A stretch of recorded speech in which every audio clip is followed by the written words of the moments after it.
दोस्तों, भारतीय सिनेमा इतिहास को 100 साल से ऊपर हो चुके हैं और इसमें अगर हम जिक्र करें महानतम कलाकारों का तो सर्वोपरि है अशोक कुमार, जिनकी 1943 में फिल्म किस्मत आई थी। उसने भारतीय फिल्मों का रुझान ही अलग तरह से कर दिया था और अपने टाइम की पहली ब्लॉकबस्टर फिल्म थी। उसके अलावा राज कपूर साहब, दिलीप कुमार साहब, देवानंद साहब, अमिताभ बच्चन और राजेश खन्ना साहब सुपरस्टार, ये भी इन्होंने भी अपना बहुत नाम कमाया। शाहरुख खान, सलमान खान, आमिर खान, अक्षय कुमार आदि ने जो इस वक्त फिल्में दे रहे हैं।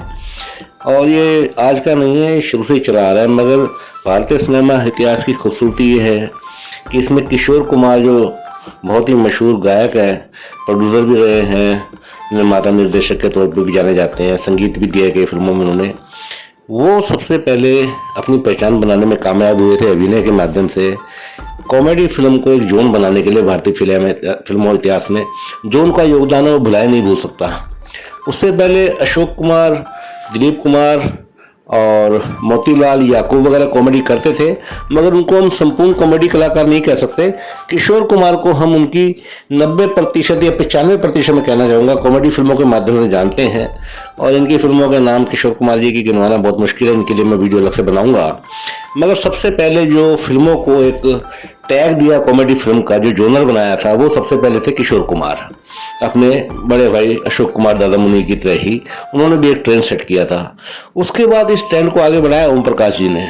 ओम प्रकाश जी ने वो ट्रेंड किया कि संघर्ष करने के बाद उनको फिल्मों में काम मिला तो उनके पोस्टर पे नाम होता था उस वक्त उनका, और ये अपने आप में बहुत बड़ी बात थी कि उनका नाम होता था और फोटो होती थी। उसके बाद ट्रेंड बढ़ाया सबसे पहले स्टार कॉमेडियन जॉनी वॉकर। उसके बाद महमूद साहब ने उन्हीं के नक्शे कदम पे चल के नायकों से ज़्यादा फीस ली, इतिहास रचे। इसी तरह से कादर खान साहब ने भी अपने संवाद लिखने के लिए 1976 में 1,21,000 का राजेश खन्ना से चेक मिला, अविश्वसनीय है। और उसके अलावा कादर खान साहब ने भी कॉमेडी के नए नए आयाम सिद्ध किए। इन सब पे मैं फिल्म वीडियो बना चुका हूँ, आशा वो देख लेंगे मेरी फिल्मोग्राफी की लिस्ट में जाकर। आज हम बात करेंगे असरानी के बारे में, जिनको हम शोले के पात्र के नाम से बहुत अच्छा जानते हैं, जिसमें ये जेलर बने थे अंग्रेजों के जमाने के, और वो रोल बहुत ही ज्यादा प्रसिद्ध हुआ। इस महानतम कलाकार की बात करें जिसने अपने जिंदगी के पूरे 50 साल अभिनय क्षेत्र में गुजारे हैं और 5 दशक से हिंदी फिल्मों में मनोरंजन करते आ रहे हैं कॉमेडियन के तौर पर। इनकी जिंदगी के बारे में बात करेंगे, कैरियर की शुरुआत के बारे में, इनके बारे में छुए अनछुए पहलू को कोशिश करेंगे स्पष्ट करने की। दोस्तों, मेरा नाम है दीपक कुमार देतवाल, आपका होस्ट। कृपया वीडियो को अंत तक देखते रहिए। दोस्तों, मेरा नाम है Deepak Kumar Detwal, filmography and social tips में आपका स्वागत है। दोस्तों, 50 साल तक अपनी सेवाएं देने के बाद अभी भी फिल्मों में इक्का दुक्का फिल्मों में सक्रिय हैं। असरानी साहब का पूरा नाम था गोवर्धन असरानी, इनको असरानी के नाम से जाना जाता है और इनका जन्म हुआ था 1 जनवरी 1940 को। यह एक भारतीय हास्य कलाकार है, चरित्र अभिनेता है, खलनायक भी रहे हैं, निर्माता निर्देशक रहे हैं, सिंगर भी रहे हैं। लगभग ये हिंदी सिनेमा में 450 फिल्मों में काम कर चुके हैं। ज़्यादातर इनकी भूमिकाएं हास्य प्रधान होती हैं। इन्होंने कुछ चरित्र अभिनेता का रोल भी किया, एक आध फिल्मों में खलनायक भी बने हैं। इन्होंने अपने अभिनय के विविधतापूर्ण क्षेत्र में मुख्य नायक की भूमिका, हास्य कलाकार की भूमिका, चरित्र अभिनेता की भूमिका भी निभाई है। सबसे ज्यादा प्रसिद्धि इनको मिली शोले फिल्म के जेलर के रोल के लिए, जो 1975 में आई थी। इसके अलावा राजेश खन्ना के साथ इन्होंने 25 फिल्में की, जो इनकी बहुत ही ज्यादा सिद्ध हुई। समय था इनका स्वर्णिम काल 1972 से 1991, तब ये अपनी प्रसिद्धि की चरम सीमा पर थे। दोस्तों, इनका जन्म अविभाजित भारत में 1940 में हुआ था, जयपुर में। जयपुर के सेंट जेवियर स्कूल से इन्होंने स्कूली पढ़ाई करी। उसके बाद और राजस्थान कॉलेज से इन्होंने स्नातक की डिग्री हासिल की। उसके बाद FTII पुणे से इन्होंने अभिनय का कोर्स किया। मूल रूप से दोस्तों ये निर्माता निर्देशक भी करते हैं अभिनय के अलावा। ये अभी भी सक्रिय हैं सन 1967 से। इनकी पत्नी का नाम है श्रीमती मंजू असरानी। इन्होंने अपने फिल्मी कैरियर में 2 फिल्म फेयर अवार्ड जीते हैं। इनको 9 नॉमिनेशन मिले थे फिल्म फेयर अवार्ड के लिए, बेस्ट कॉमिक रोल के लिए। हिंदी फिल्मों में हास्य कलाकार के तौर पर इनका जो समय काल रहा वो 1966 से 2013 तक रहा। उसके बाद इन्होंने सपोर्टिंग एक्टर के तौर पर जो अपना कार्यकाल गुजारा वो था 1972 से 1994 का, जिसमें ये मेन हीरो के, मुख्य नायक के बहुत ही करीबी दोस्त बनते थे। उसकी हर मुसीबत में उसका साथ देते थे। इन्होंने 2 फिल्में में खास तौर पर मुख्य नायक की भूमिका निभाई। पहली फिल्म का नाम था चला मुरारी हीरो बनने और दूसरी फिल्म का नाम था सलाम मैम साहब। इन्होंने गुजराती फिल्मों में मुख्य नायक की भूमिका निभाई। समय काल था 1972 से 1984 और इन्होंने सपोर्टिंग एक्टर का जो रोल निभाया गुजराती फिल्म में, उसका कार्यकाल रहेगा 1985 से 2012। दोस्तों, उन्होंने 6 फिल्मों का निर्देशन किया। कार्यकाल था 1974 से 1997। दोस्तों बात करेंगे इनकी शुरुआती ज़िंदगी के बारे में। इनका एक मिडिल क्लास फैमिली सिंधी परिवार में जन्म हुआ था। इनके पिताजी की एक कालीन बेचने की दुकान थी। इनकी 4 बहनें और 3 भाई थे। 2 भाई इनसे बड़े थे और 1 भाई इनसे छोटा था। असरानी साहब का परिवार के बिजनेस में बिल्कुल भी ध्यान नहीं था, ना उनका मन था, और ये गणित में बहुत ही कमजोर थे। जैसे तैसे इन्होंने 10वीं की परीक्षा उत्तीर्ण की सेंट जेवियर स्कूल से, जयपुर से, और उसके बाद उन्होंने स्नातक की डिग्री राजस्थान कॉलेज जयपुर से। दोस्तों जयपुर के ऑल इंडिया रेडियो में एक वॉइस आर्टिस्ट के तौर पर काम करते थे ताकि अपनी फीस दे सकें। साथ साथ ही काम करते थे, साथ साथ ही पढ़ाई करते थे। दोस्तों इनकी शादी हुई है मंजू असरानी से, जिनसे इनकी मुलाकात फिल्मों के माध्यम से हुई थी, और ये पहली नजर में उनको अपना दिल दे बैठे थे, और वो खुद भी एक एक्ट्रेस थी। इनकी पहली फिल्म जो साथ आई थी वो थी आज की ताजा खबर। उसके बाद इन दोनों की फिल्म थी नमक हराम, राजेश खन्ना और अमिताभ बच्चन की बहुत ही हिट फिल्म थी। दोस्तों उसके बाद जब इनकी शादी होगी, उसके बाद भी दोनों ने, पति पत्नी ने, असरानी और मंजू असरानी ने एक साथ काम किया। उन फिल्मों के नाम थे तपस्या, चांदी सोना, जाने बहार, जुर्माना, नालायक, सरकारी मेहमान और चोर सिपाही। दोस्तों आज की ताज़ा खबर एक बहुत हिट फिल्म थी। किरण कुमार, राधा सुरेजा उसमें मुख्य नायक की भूमिका में थे, और इसमें असरानी जी ने भूमिका निभाई थी चंपक भूमिया की और अमित देसाई की, और मंजू असरानी ने रोल प्ले किया था केसरी देसाई का। इस फिल्म के लिए असरानी को पहला फिल्म फेयर अवार्ड मिला था फॉर बेस्ट कॉमेडियन। उसके बाद असरानी साहब और उनकी धर्मपत्नी ने एक साथ काम किया। फिल्म का नाम था हम नहीं सुधरेंगे, जिसका डायरेक्शन असरानी साहब ने 1980 में खुद ही किया था। दोस्तों महानतम हास्य कलाकार, चरित्र अभिनेता, निर्माता, निर्देशक असरानी जी के कैरियर पर नजर डाल देते हैं। दोस्तों अभिनय के प्रति बढ़ते रुझान को देखते हुए 1960 से लेकर 1962 तक इन्होंने एक्टिंग की बारीकियां सीखनी शुरू करी। जगह का नाम था संस्थान का साहित्य कलभाई ठक्कर। उसके बाद ये 1963 में काम की तलाश में अभिनय क्षेत्र में अपना नाम कमाने के लिए मुंबई आ गए, जहां इनसे मुलाकात अचानक हुई। आकस्मिक मुलाकात इनकी हुई किशोर साहू, जो कि जाने माने अपने टाइम के अभिनेता, निर्माता, निर्देशक रहे, और ऋषिकेश मुखर्जी, जिनको प्यार से लोग ऋषिदा कहते हैं, जो कि बहुत ही बड़े महान निर्माता, निर्देशक रहे अपने टाइम के। उन दोनों ने असरानी से मुलाकात करने के बाद इनको सलाह दी कि अभिनय की बारीकियां सीखने के लिए इनको FTII film and television institute of India Pune में एडमिशन लेके अभिनय की बारीकियां सीखनी पड़ेगी, प्रशिक्षण लेना पड़ेगा। तो इन्होंने इनकी बात मान ली असरानी साहब ने। इन्होंने सन 1964 में फिल्म इंस्टीट्यूट ज्वाइन कर लिया, पुणे वाला FTII, और 1966 में इन्होंने अपना कोर्स खत्म कर लिया सफलतापूर्वक। हिंदी फिल्मों में इनको पहला ब्रेक मिला 1967 1967 में। विश्वजीत की फिल्म थी हरे कांच की चूड़ियां, जिसमें ये उसके नायक के विश्वजीत के दोस्त बने थे। पहला ब्रेक इनको तब मिला था। दोस्तों जब ये FTII पुणे में प्रशिक्षण ले रहे थे, इन्होंने कई लोगों को प्रभावित किया था, निर्माता, निर्देशक जो वहां पर आते रहते थे, और इन्होंने गुजराती फिल्म में 1967 में ही एक नायक के तौर पर इनको ब्रेक मिला, और इनकी नायिका थी उस वक्त की गुजराती नायिका वहीदा। यह हिंदी फिल्मों की नायिका वहीदा रहमान नहीं थी, कृपया भूल ना करें समझने की। गुजराती में इनको 4 फिल्में और मिली, जिसमें ये एक्टर के तौर पर, सपोर्टिंग एक्टर के तौर पर काम कर रहे थे। समय था इनका 1967 से स्टार्ट होकर 1969 तक। हैरानी की बात थी कि इनको इस दौरान जब ये गुजराती फिल्मों में व्यस्त थे, इनको हिंदी फिल्मों से कोई ढंग की या कोई ज़्यादा ऑफर नहीं मिली। फिर इनकी मुलाकात हुई ऋषिकेश मुखर्जी, जो इनके पुराने सलाहकार थे, जो इनको जानते थे। उन्होंने अपनी फिल्म सत्याकाम 1969 की में इनको एक रोल दिया, जो कि एक सपोर्टिंग एक्टर का था। इसके बाद गुलजार की बहुत चर्चित फिल्म मेरे अपने 1971 में आई, उसमें इनको काम मिला और उस फिल्म में इनको नोटिस किया। उसके बाद इन्होंने हास्य कलाकार के तौर पर लीड रोल निभाने शुरू करे। कभी पीछे मुड़कर नहीं देखा। इनको दोस्त बनाया जाता था हीरो का, या एक मेन हास्य किरदार दिया जाता था फिल्म में। बड़े बड़े महान निर्माता, निर्देशक जैसे कि ऋषिकेश मुखर्जी, आत्माराम और गुलजार साहब ने इनको बार बार रिपीट किया अपनी फिल्मों में, इनको बार बार रोल ओवर किए। यह वक्त था 1971 से 1974 तक का। इनको अपने इन कामों के लिए इस दरमियान बहुत सफलता मिलती चलेगी, तारीफ होती चलेगी। धीरे धीरे इन्होंने अपनी संवाद अदायगी और अभिनय का एक स्टाइल विकसित कर लिया था, जो लोगों को बहुत पसंद आने लगा था। दोस्तों 1970 से 1979 तक ये अपनी प्रसिद्धि के ऐसे चरम शिखर पर थे कि इनको 101 फिल्मों में नोटिस किया इस समय अंतराल के दौरान। रानी जी की मुलाकात सुपरस्टार राजेश खन्ना जी से बावर्ची के सेट पर हुई थी, किंतु उसके बाद ये दोबारा मिले फिल्म नमक हराम के सेट पर, और इनकी दोस्ती हो गई थी बहुत गहरी। इतनी गहरी दोस्ती थी कि राजेश खन्ना साहब अपने निर्माता, निर्देशक से दबाव डाल के असरानी के लिए रोल लिखवाते थे अपनी फिल्म में उनके दोस्त के तौर पर। असरानी साहब ने सुपरस्टार राजेश खन्ना के साथ 25 फिल्मों में काम किया 1972 से लेकर 1991 तक।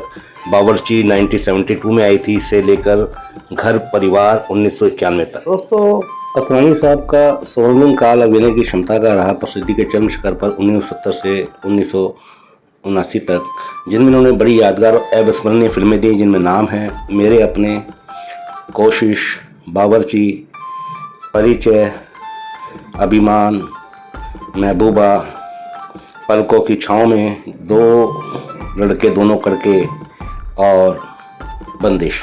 इसी दरमियान इन्होंने एक फिल्म बनाई चला मुरारी हीरो बनने, जिसमें ये मुख्य नायक थे, जिसको क्रिटिकली काफ़ी सराहा गया। फिल्म समीक्षकों ने इसकी तारीफ की, बॉक्स ऑफिस पर खास चल नहीं पाई। इसमें इन्होंने मुख्य नायक की भूमिका निभाई थी। 1977 में फिल्म बनाई थी इन्होंने, जिसका लेखन व निर्देशन इन्होंने खुद ही किया था।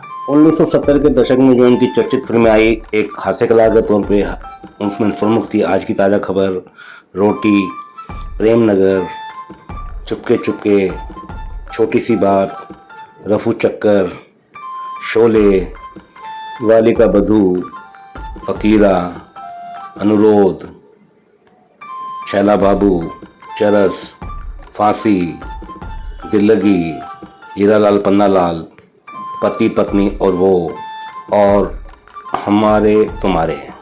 वैसे तो ज़्यादातर भूमिका इनकी हास्य और सह अभिनेता की होती थी, सहायक अभिनेता की, मगर इन्होंने कुछ गंभीर रोल भी निभाए। उन्हें सबसे पहले गंभीर भूमिका निभाई थी अमिताभ बच्चन, विनोद खन्ना और प्रकाश मेहरा द्वारा निर्देशित फिल्म खून पसीना में, जिसमें ये ज़्यादा कामयाब नहीं हो पाए। इन्होंने कुछ खल चरित्र भी निभाए थे। जैसे एक फिल्म आई थी इनकी कोशिश 1972 में, यह एक पूरी तरह से नकारात्मक रोल था। इसके अलावा इन्होंने कुछ हटके रोल निभाए। फिल्म आई थी इनकी एलवी प्रसाद जी की विदाई 1974 में, जिनका डबल रोल था। इनमें हिप्पी और एक गांव के व्यक्ति का रोल निभाया था। इसके अलावा 1975 के चैताली ऋषिकेश मुखर्जी द्वारा बनाई फिल्म में भी इनका अलग रोल था, और एक रोमांटिक रोल इन्होंने निभाया था बी आर चोपड़ा की फिल्म निकाह में 1982 में, जिसमें एक कव्वाली इनके ऊपर फिल्माई गई थी।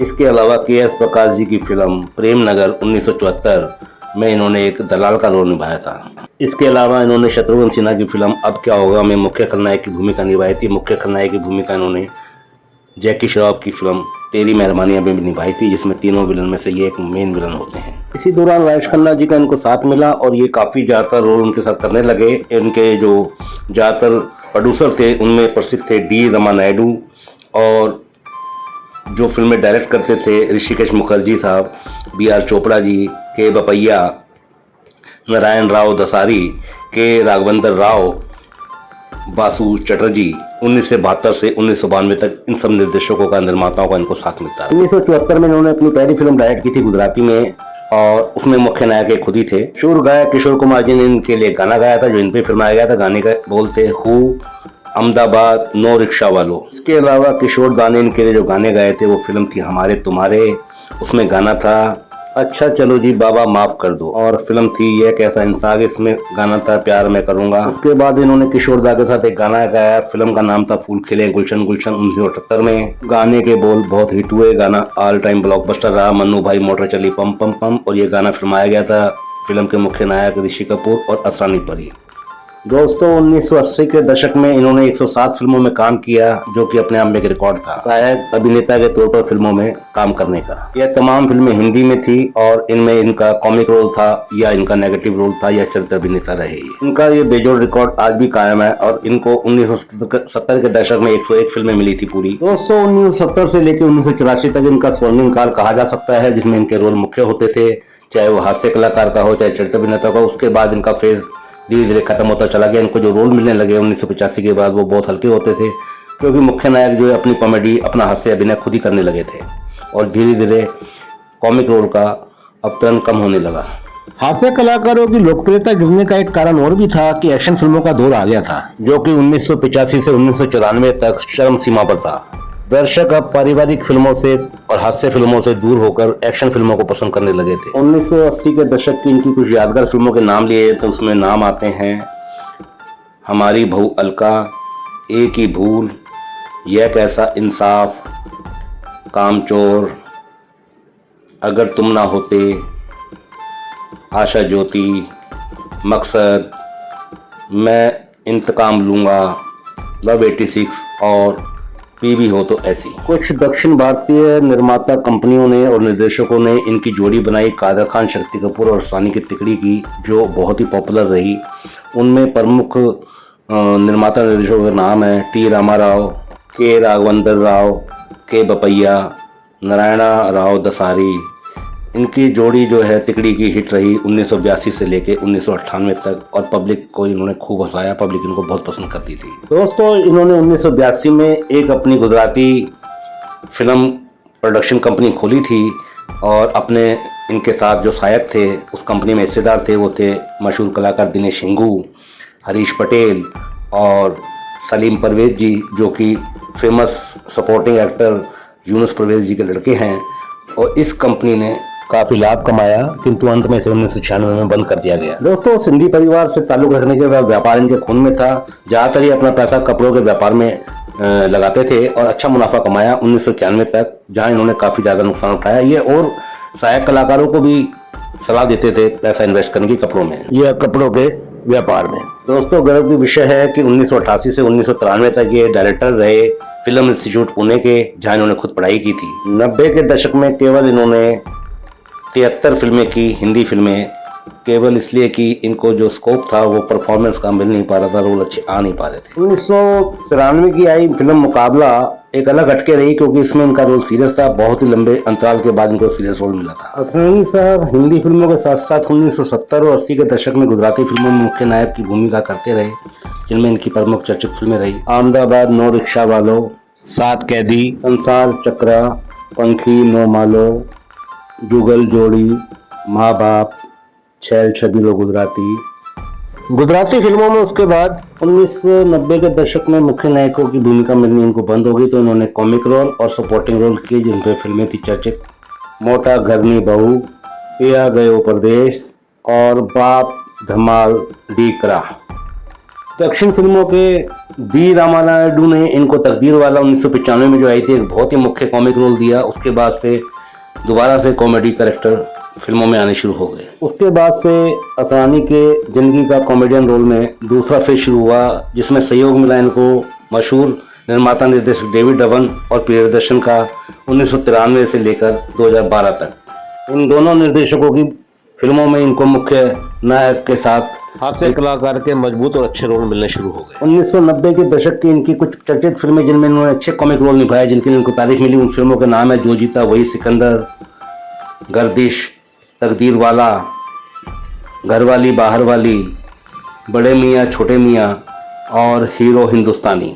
इनके कॉमेडियन कैरेक्टर का अभियान यहीं नहीं रुका। 2000 के दशक में भी इनको फिल्में मिली, जिनमें चर्चित थी हेरा फेरी, चुप चुप के, हलचल, दीवाने हुए पागल, गरम मसाला, माला माल वीकली, भागम भाग, दे दनादन, बोल बच्चन और कमाल धमाल माला माल।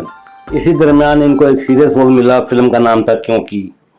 2000 के दशक में ये साजिद नाडियाडवाला निर्माता और प्रियदर्शन जैसे डायरेक्टर के ये काफ़ी ज़बरदस्त पार्ट रहे, उनकी फिल्मों के मुख्य चरित्र अभिनेता और कॉमेडियन रहे। किंतु इनका 2009 के बाद दायरा सिमटता चला गया, इनको अभिनय के ऑफर कम आने लगे। रोहित शेट्टी जैसे निर्माता निर्देशक ने भी इनको कम काम दिया।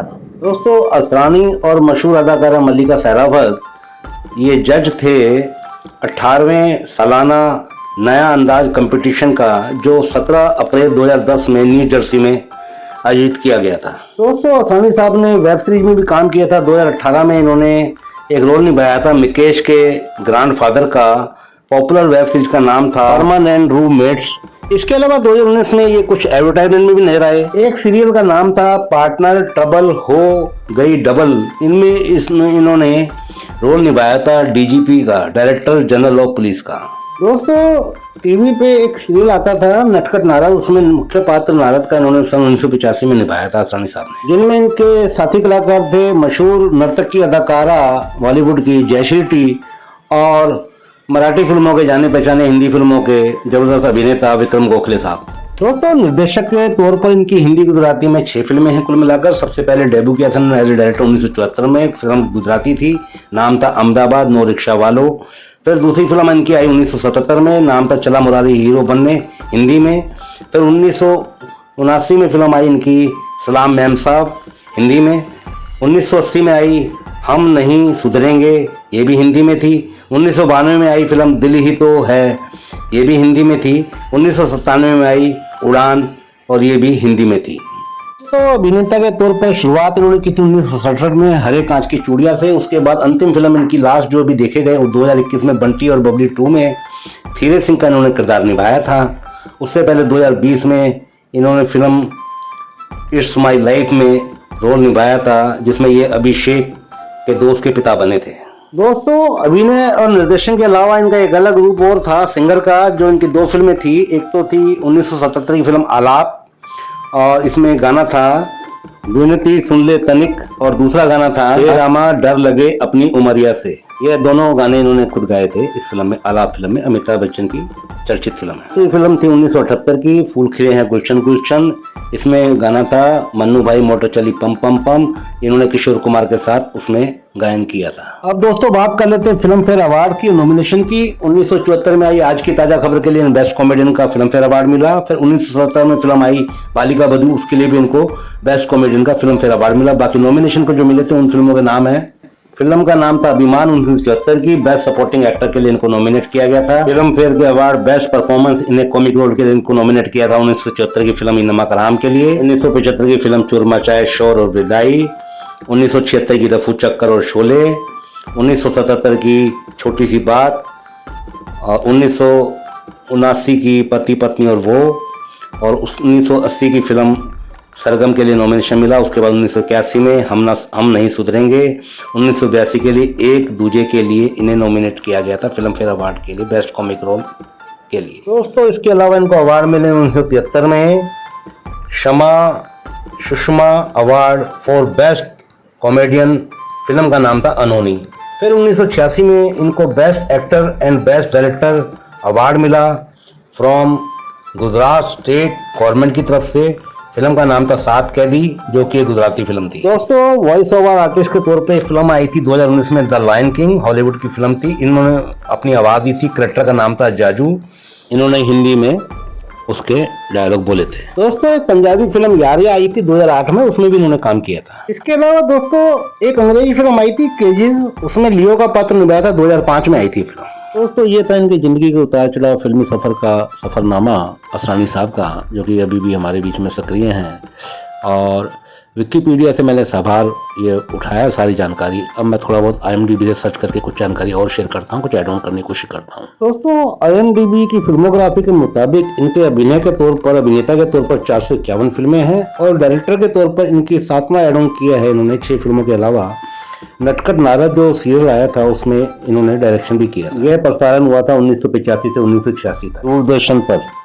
निर्माता के तौर पे इसमें एक टीवी सीरियल कश्मकश नाम से है, कश्मकश द डेलिमा, 1986 से 1987 तक आया था, उसके प्रोड्यूसर रहे ये, जिसमें मुख्य कलाकार थे अनंत महादेवन, रामेश्वरी और विद्या सिन्हा। उससे पहले इन्होंने एक हिंदी फिल्म प्रोड्यूस की थी 1980 में, जिसका डायरेक्शन भी किया था, नाम था हम नहीं सुधरेंगे, जो टैगलाइन ली थी शोले के पात्र जेलर से प्रभावित होकर इन्होंने, उसका भी इन्होंने निर्माता के तौर पे भी उसमें इनका योगदान था। इसके अलावा इनको स्पेशल धन्यवाद थैंकफुल कहा गया कई फिल्मों में। एक फिल्म थी 1975 की चैताली, ग्रेटफुल थैंक्स बोला गया। मिली फिल्म थी 1975 की, अमिताभ की, उसमें ग्रेटफुल एक्नॉलेजमेंट किया गया इनको। इसके अलावा एक ब्लडी ब्रदर्स 2022 का रिसेंटली 6 एपिसोड आए थे इसके, तो पहले एपिसोड में इनको स्पेशल थैंक्स बोला गया था IMDb के मुताबिक। फिल्में थी जिनमें ये खुद असरानी के रूप में नजर आए। फिल्म थी 1981 की नसीब, ये उसमें एक शूटिंग करते हुए दिखाई दिए हैं, एक विज्ञापन की खुद ही दिखाई दिए थे। हम नहीं सुधरेंगे में ये कई रोलों में थे, तो उसमें डायरेक्टर और एक कंपनी एम्प्लॉय दिखाए गए थे सेल्फ, और उसमें डिटेक्टिव PK का रोल किया था, PK लाल का। उसके अलावा ये दिखाई दिए थे एंड द रॉबर्ट्स के रोल में भी। 1980 में आई फिल्म थी ये, और इसके निर्माता निर्देशक भी खुद ही थे। दोस्तों इसी तरह इन्होंने अपना खुद का ही रोल निभाया था आसानी का। 1979 की फिल्म थी जाने बाहर। दोस्तों एक फिल्म 1974 में आई थी जिसका नाम था बढ़ती का नाम दाढ़ी, एक कॉमेडी फिल्म थी। इसमें इनको क्रेडिट तो नहीं दिया गया था, मगर इसमें इन्होंने आसानी का खुद का ही रोल निभाया था। दोस्तों IMDb से ये जानकारी मिली है कि इनका परिवार जो है माइग्रेट होकर आया था पार्टीशन के बाद जयपुर में। दोस्तों ये था लेखा जोखा जो मुझे मिला है दोनों साइटों से, IMDb और विकिपीडिया के विश्वसनीय प्लेटफॉर्म से। दोनों का मैं आभारी हूँ। हम जैसे नए पुराने यूट्यूबर्स को सहारा मिलता है विकिपीडिया से, मैं तो विकिपीडिया का बहुत धन्यवाद हूँ, IMDb का भी। अपडेट होती हैं, लेटेस्ट इन्फॉर्मेशन होती है, कुछ गलत होती है मगर ज़्यादातर ठीक होती हैं। इसी के साथ दोस्तों आपसे आज्ञा लेता हूँ, विदाई करता हूँ इस एपिसोड की। Thank you very much for watching this long video. जय श्री राम, वंदे मातरम, भारत माता की जय हो। आशा है आप मुझे, अगर मेरे को कुछ गलतियाँ हुई हों तो आप कृपया कमेंट करके मुझे अवगत कराएंगे और मेरे चैनल को प्रोत्साहित करेंगे और मेरे चैनल को सब्सक्राइब करेंगे। Thank you very much once again. जय श्री राम।